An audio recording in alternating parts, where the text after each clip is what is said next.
গত কয়েকদিনে যা যা ঘটেছে, নির্বাচনের পরে সন্ত্রাস হয়েছে, বিজেপির 15,000 কর্মী ঘর ছাড়া হয়েছে।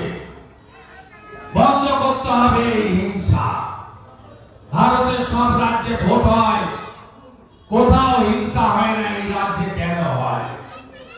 নির্বাচনের পরে মহিলাদের উপর অত্যাচার, কোচবিহারের সংখ্যালঘু নেত্রী মহিলা মোর্চা বিবস্ত্র করে দিনের বেলা 1 কিলোমিটার রাস্তায় হাঁটিয়েছে। এটাই কি শ্রী চৈতন্য দেবের বাংলা? এটাই কি স্বামী বিবেকানন্দের বাংলা? তাদের হাতে আজকে বাংলা চলে গেছে।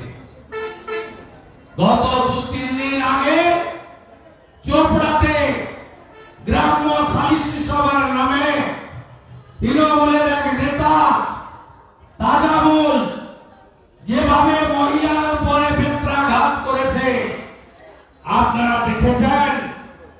তারপরে তৃণমূলের এমএলএ হামিদুর রহমান কি বলে যে পশ্চিমবঙ্গ মুসলিম রাষ্ট্র, এখানে ইসলামিক নিয়ম অনুযায়ী মহিলাদের শাস্তি দেওয়া হয়েছে। আপনারা বলুন, পশ্চিমবঙ্গ কি ইসলামিক রাষ্ট্র?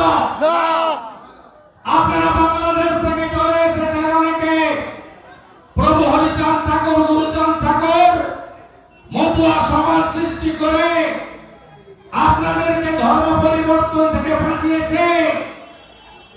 আপনারাই বলুন, এই রাজ্য স্বামী বিবেকানন্দের রাজ্য না ইসলামিক রাজ্য?